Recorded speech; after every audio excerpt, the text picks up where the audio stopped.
Samajwadi party के सदर अखिलेश यादव ने उत्तर प्रदेश में एसआईआर पर शदीद तनकीद की। इन्होंने इल्जाम लगाया कि ये दरअसल एनआरसी को नाफिज करने की एक और कोशिश है और इसे एसआईआर के नाम पर लाया जा रहा है ताकि बीजेपी मुखालिफ वोटर्स को फहरिस्तों से खारिज कर सके। हैदराबाद में सहाफियों से बात करते हुए अखिलेश यादव ने कहा है कि इलेक्शन कमीशन को वोटर लिस्ट से नाम हजफ करने के बजाय वोटर टर्न आउट बढ़ाने पर तवज्जो देनी चाहिए। उनका दावा है कि उत्तर प्रदेश में 3 करोड़ से ज्यादा वोट खतरे में हैं। इन्होंने कहा है कि अगर बड़े पैमाने पर वोटर्स के नाम हजफ किए गए और जहां बीजेपी हारी है वहां वोट काटे गए तो ये जमहूरियत के खिलाफ एक संगीन साजिश होगी। अखिलेश यादव ने वाज़ेह लफ्जों में कहा है कि ये एसआईआर नहीं बल्कि एनआरसी है जो एक भेस में नाफिज की जा रही है।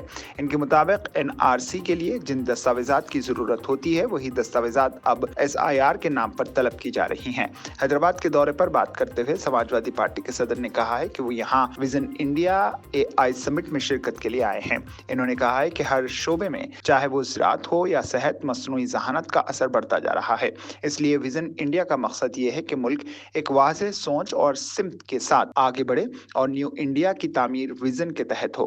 अखिलेश यादव ने मजीद कहा है कि सियासत की बुनियाद तकसीम नहीं बल्कि विजन होनी चाहिए। पार्लियामेंट के सरमाई इजलास में तबसरा करते हुए इन्होंने कहा है कि अगर इस इजलास का सबसे दिलचस्प पहलू ये रहा कि कुछ लोग जिन्होंने कभी वंदे मातरम नहीं गाया वो अचानक इसे गाने के ख्वाहिशमंद नजर आ रहे हैं। इन्होंने ये भी इल्जाम लगाया कि एसआईआर के जरिए आवाम को वैसी ही मुश्किलात का सामना रहेगा जैसा कि नोटबंदी, कोविड-19 के दौरान और जीएसटी के निफाज के वक्त पेश आया था। इस मौके पर अखिलेश यादव ने तेलंगाना के चीफ मिनिस्टर ए रेवंत रेड्डी से मुलाकात भी की और रियासत की सियासी सूरत हाल पर तबादले ख्याल किया, जबकि इन्होंने बीआरएस के वर्किंग प्रेसिडेंट केटी रामाराव समेत दीगर कायदीन से भी मुलाकात की है। Bureau report, Munsif news. Revision of voter list बहुत बड़ी एक्सरसाइज इलेक्शन कमीशन कर रहा है और यूपी जैसे स्टेट जहां आबादी सबसे ज्यादा है, सरकार बोलती है 25 करोड़ लोग हैं और 25 करोड़ लोगों में सरकार ये स्वीकार कर रही है कि 3 करोड़ वोट कटने जा रहा है।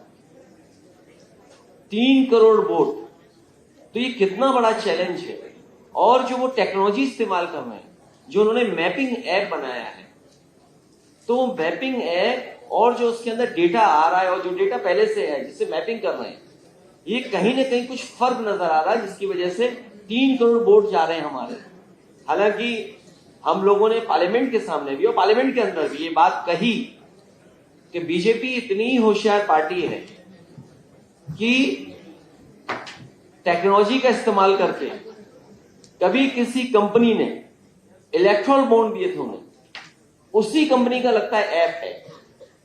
तो अगर ऐप बनाया होगा तो ऐप बनाने वाले को पता है ना कि डेटा कहां जा रहा है। तो यूपी जैसा स्टेट जीतने के लिए ये एसआईआर ला रहे हैं और ये एसआईआर नहीं है क्योंकि एनआरसी डायरेक्ट नहीं ला सकते थे, इसलिए एसआईआर लेकर के आए।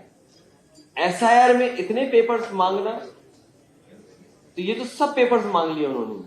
तो एक तरीके से उत्तर प्रदेश में एनआरसी कर रहे हैं लोग और एसआईआर से चुनाव जीतना चाहते हैं, मैपिंग ऐप से हमारे वोट काटना चाहते हैं और तब कर रहे हैं जब बीएलओ को ट्रेन नहीं किया आपने, क्योंकि बीएलओ से अगर ट्रेन नहीं होंगे तो बीएलए भी हमारे कुछ तो जानकार है, कुछ नहीं जानते हैं।